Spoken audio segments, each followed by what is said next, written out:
I have a question for you. When your salary hits your account, what is the first thing you start thinking about? And what do you do when the salary hits your account? I want you to take your time, watch this video, and learn about the first thing you have to do when your salary hits your account. Do this every time you get paid. Let me repeat once again. Do this every time you get paid. What does it mean? The moment you receive your salary, whether it's at the end of the month, whether you are paid daily, or maybe you are paid weekly or fortnight, meaning after 2 weeks. These are the things that I would suggest you follow or do once you get paid. This is with Joseph. I make videos about investments, money, finances, personal finance, and what have you. And I actually offer what we call customized guidance. If you need my services in one way, go grab that number from the description of that particular video. Then you're going to get me there. Let's get on the episode. By the way, don't forget to hit that like button. Make sure that you subscribe. Why? I upload a video of this kind every day. Let's go to the business. The very first thing that you do the moment you get paid, you know what is it? You are supposed to do what? Pay yourself. Please, let me debunk the paying yourself meaning. What does it mean? When I say pay yourself, most of the people tend to think like paying yourself is going out and treating yourself with a very nice, good breakfast or a dinner or a weekend. You go for a road trip, you go in. That is not paying yourself. You are paying other people. Paying yourself means getting a fraction of your cash, whichever percentage. I don't want to say that everyone should save 20%. No, that is not really the right way to say the thing, because some people have the ability to save 40%. Others can even save 60%. Others can even save 90%. Maybe you're living with your parents. Others, they have a very tight budget that they can only save 5%. So I would say, if you ask me, generally I would say if you manage at least 20%, well and good, at least 20%. Okay? Now, what do I mean? Let's say you get 50K, 50K each and every month. Please, those people who ask me, do you mean 50K before the deductions? That's an unnecessary question. Whichever, whether you do the deduct, let's deal with this number for the purposes of explanation. Let's say you get 50K. Are we together? Now, out of this 50K, let's say out of your budget, you can manage to set aside 20K. You can survive from 30K as your what? Recurrent expenditure. So the 20K, it is what you take to pay yourself. And how do you pay yourself? You put this money into a basket of an investment. Are we together? You invest this money. Simply, you have actually commissioned 20,000 to work for you and make something extra. And you know what the meaning of the term investment means? Is buying off a day that you don't have to work. Buying off a day that you don't have to work. You don't have to do what? Are we together? You simply buy off a day that you don't have to work. Why? Just in case something happens to yourself, guess what happens? The money that you had investment is actually representing you, meaning it's bringing in some cash, and you won't develop anxiety, depression, and panic, especially if you have a family. Or even if you do not have a family. Anyone and everyone needs money. Are we together? Now, the point here is paying yourself simply means taking a fraction of whatever you earn as the first thing. Please, this is not what you do after you do other things. No, it is the first thing. You know why? The moment you start paying your bills, let's now look at typical home. Let's say you start paying your bills. Out of your 50K, you pay for your water. When you pay for your water, whom are you paying? You're paying that council of your place where you live, that county council, whichever the thing it is. Somebody is benefiting out of that. Someone who drilled, someone supplying the pipes and what have you, someone is benefiting. So you're paying them. When you pay your electricity or your power, you're paying that power supply company. For example, if you live in Kenya, you're paying KPLC. Now you're paying those people who have bought shares in that particular company, and they will get dividends out of that. So that money at the end of the day trickles down to your pocket. You've not even bought any shares of KPLC. So it means that money that you're paying, you're not even benefiting in the first place. When you pay for your, say, groceries, when you pay for your groceries, whom are you paying? You're paying a farmer, a very hardworking farmer somewhere relaxing. They supplied their berries, they supplied their potatoes and what have you. You have paid them. So they're going to be paid by that particular outlet where you've actually bought that particular thing. And if you pay your rent, of course, this is a big deal. If you pay your rent, you're paying your landlord. Are we together? So you see, this is not paying yourself. And yet the funny thing is that all these people or institution, of course, at the end of the day, it trickles down to people. All these people, They rely on you. That means you are the biggest asset in this equation. So without you, they do not have the money. Therefore, if this is you, then it means you need to take care of yourself. It's like asking yourself this question, and I would like you to answer me on the comment section, okay? If you were to employ you, how much would you pay you? What? Yeah. That hard work you usually do, if you were to employ you, how much would you pay you? That is the time now you start viewing yourself from a different lenses. You are the asset. And you're not even taking care of your asset. Can you imagine that asset that is making you money, you are giving it alcohol uncontrollably, you are having that dangerous driving, drinking and driving. That's an asset that makes you money. You're not even taking care of it. You're just all over the place. You are risking and everything. See, you're risking the life of all these people, including yourself and anything that has actually come out of you. So paying yourself should be the first priority, so that you're buying off a day that you do not have to work. So once you get paid, then pay yourself, so that at least you can be assured that your future is secure. But we may not be 100% assured, but at least you've done what we call, you've controlled the controllables. You enjoy. We together up to that particular point. Thank you. If you've actually learned something so far, hit that like button. Make sure that you leave a comment on the comment section. Now we go to the point number 2. After now you've paid yourself, yeah? What do? I'm not complicating. I tell you, do this, do. No. I'm just going to simplify this.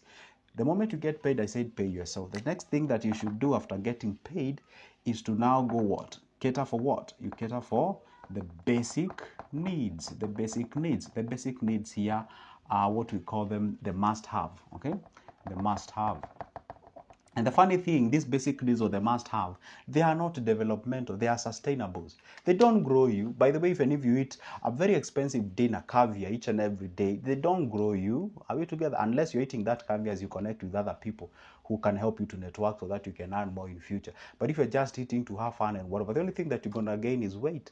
True, and maybe some sort of an enjoyment or something like that. Okay, now point is, the basic needs don't grow you. Don't confuse. Just because you live in a very expensive neighborhood and such, you'll feel good and whatever, you're not growing, you're just sustaining yourself.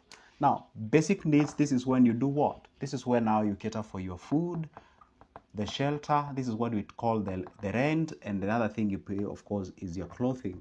And I say clothing, I don't mean the Gucci's and Tiffany and company and whatever, wonderful companies anyway, but I'm not saying, you see, you can have a basic need, which is a clothes, yes, but you're buying the Gucci's and what have you, because Joseph said that you should cater for basic needs. Come on. Even food, we have expensive foods and we have the basic foods, Now, the shelter, of course, you can decide to live in a leafy suburbs, and in place of you living in a place where you can afford decently. Now, the point is, after now you've catered for that, guess now what you do? Now you go to the third basket, where now you do what? You cater for what we call the secondary needs. The secondary needs. The secondary needs here, this is where we deal with things to do with, hey, I wanted a coffee table somewhere because it's a nice one. Hey, I wanted to change that television or telly of mine. Oh, by the way, hey, I was to buy a carpet. Oh, by the way, I need to go for a road trip. At least I've actually spent a lot of time indoors and whatever. Oh, by the way, my parents had called me. They wanted me to help them with something else. Oh, by the way, we have a get together with my family members. I would like to go visit them. Oh, and by the way, I need to go and bless somebody somewhere. I need to those things that actually, as a human being, makes you complete. I don't know how you enjoy your leisure time. Personally, I love doing road trips, traveling and having fun, learning, interacting sometimes with high intellectual people and what have you, because apparently I'm a sapiosexual. Now, you see, understand yourself, what makes you happy, go do exactly that. But now, you see, as you are doing those secondary needs, guess what you're not doing? You're not doing it under detriment of what? You're not risking your future. Remember, you've paid the most important thing, which is your asset, or which is you who is the asset for the future making of this. Now, you've actually catered for the basic needs. So you cannot go for that road trip, yet you've not paid for your rent. You cannot go for that road trip, yet you haven't paid for your car insurance. You cannot go for that road trip or grab that particular expensive dinner or go buy that particular Gucci before you even do what? At least secure an investment somewhere or something like that. See, now, when you actually now trickle down to the things that you find that they are necessary, they are okay. And by the way, the funny thing is that we all look for wealth for the purposes of secondary needs and something like tertiary needs and what have you. The tertiary needs are like buying a yacht, having yourself these, sports cars and what have you, controlling, or say, let's say, somebody can even buy a huge parcel of land and decide to, what, I'm going to take care of dogs because I just feel like dogs are threatened. They're indigenous animals. You just have yourself, there's that thing that you love. You can even build yourself a big home orphanage and be like, you know what, I just love taking care of kids and such. See, now those are different levels of wealth.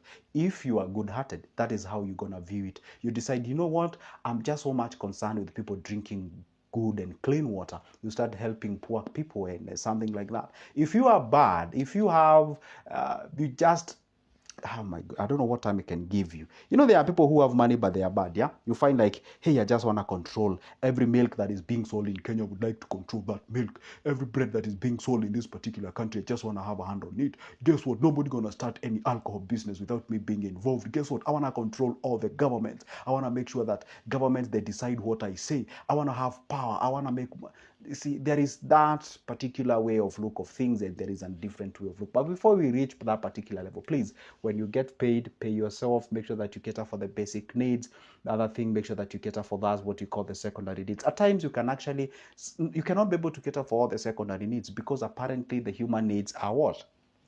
They're infinite. I mean, they are very many. You cannot fulfill them. There are some of the secondary needs. Again, when it comes to secondary needs, of also here I work with what we call the hierarchy of priorities. For example, this is the question. You can actually receive a call from your home, from your siblings. Say, some of them don't even have school fees. Sure. And two, you can have like, you know what, you wanted to go for a road trip with your boys club or your ladies club or something like that. And then you have something like, hey, you know what, like you can actually prioritize and be like, you know what, this month I'm gonna prioritize me paying school fees for that person. And then next time I'm gonna go for that road trip. And then that thing, sometimes you can even decide to shake off some of the secondary needs in that particular month. And the money that could have been channeled you channel back to paying yourself. That is exactly, now this is when you sacrifice here. You can't sacrifice. I can't tell you stop buying food and groceries and paying your rent so that I want you to save. No, sacrifice does not come from here. Sacrifice comes from secondary needs, things that makes you happy. I mean, food doesn't necessarily make you need it. You don't want it. You need it. You have to eat. So I can't tell you don't buy food. How much do you use for your food? How about you sacrifice for one day? I mean, come on. Sacrifice doesn't come from here. Sacrifice comes from the secondary needs. Those things that makes you happy, road trip, and then you channel that money here, then you can be able to do what now. If you can actually learn that part of sacrifice, of which I know if I start talking about it, you guys gonna crucify me in the comment section. But it is what it is. And by the way, don't forget this. Don't be in a business of impressing anybody. No, don't. But if there's a gift that you can ever, somebody by the name who wrote the Psychology of Fun, is it Morgan Housel, said that the biggest check that you can ever hand over to yourself is living a life that you do not have to prove anything to people. Because in that process of proving anything to people, that is exactly how you waste a lot of your cash. Did you just get that? Yeah. Very bad. Very bad. Make sure that at least you follow that. Something gonna be good. This is Good Joseph. And if you need my services in one way or the other, my number is always on the description of this particular box or video rather. Go ahead and grab it. Shoot me a call or a text. Let's talk business for now. So goodbye and see you in the next one.